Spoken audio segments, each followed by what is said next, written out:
Dalam nama Bapa dan Putra dan Roh Kudus. Amin. Shalom Aleihim.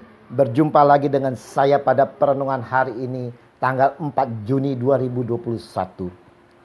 Bagaimana pandangan kita terhadap Yesus Tuhan kita? Bacaan liturgi hari ini diambil dari kitab Tobit 11 ayat 5 sampai dengan 14 dan Injil Markus 12 ayat 35 sampai dengan 37. Saudara-saudaraku yang terkasih di dalam kasih Kristus, bangsa Yahudi mengharapkan seorang pemimpin, seorang raja yang bersifat politis, mampu mengembalikan kejayaan Israel, sehingga zaman keemasan akan kembali dan bangsa Israel akan diperhitungkan lagi di tengah percaturan politik bangsa-bangsa.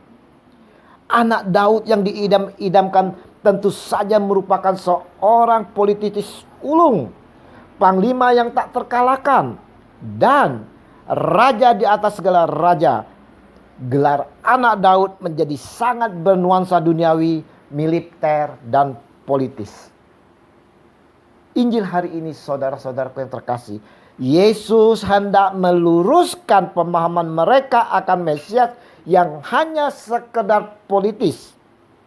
Yesus berusaha, saudara, menyadarkan bangsanya agar mereka meninggalkan pandangan tentang Mesias yang akan membebaskan Israel dari penjajahan Romawi.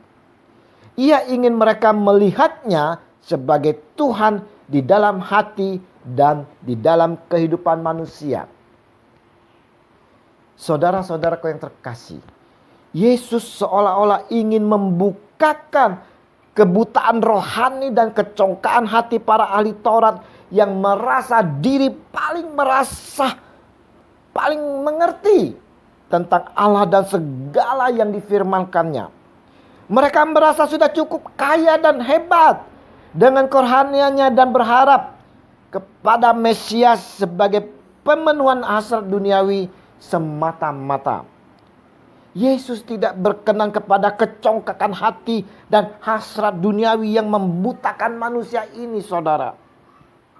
Nah, saudara-saudaraku yang terkasih, bagaimana dengan diri kita saat ini yang merasakan sudah cukup kaya dan hebat dengan kerohaniannya, menghafal semua ayat-ayat Alkitab, dapat berceramah khotbah di mana-mana? Adakah kecongkakan di hati kita seperti para ahli-ahli Taurat itu, saudara? Imam-imam kepala dan orang-orang Farisi?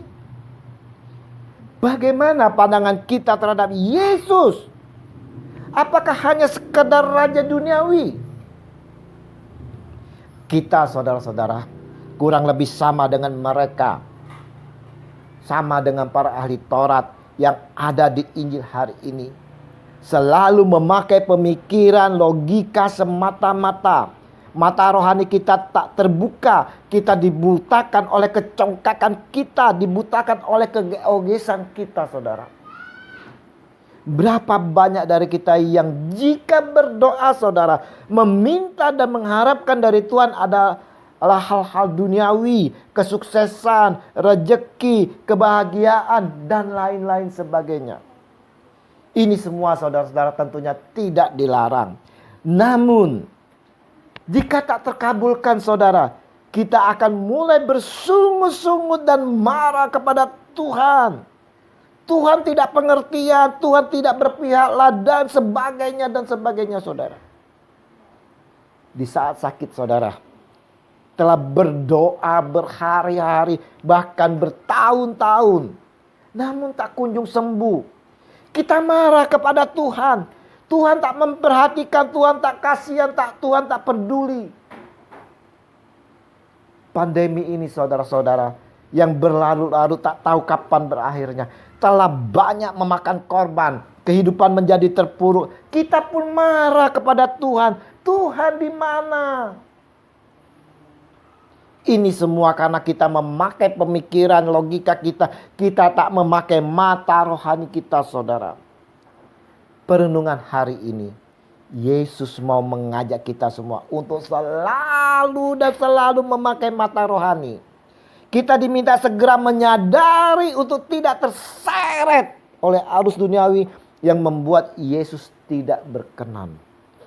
Mari saudara-saudara yang terkasih, kita mau selalu berpandangan secara rohani. Kita mempergunakan mata rohani kita, saudara, bahwa Yesus hadir untuk membawa kita semua damai sejahtera, sukacita penuh.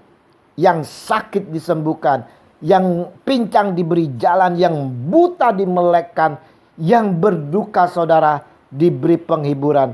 Dialah Sang Emmanuel, Sang Juru Selamat yang selalu menyertai kita kini dan sepanjang segala abad. Amin. Dalam nama Bapa dan Putra dan Roh Kudus. Amin.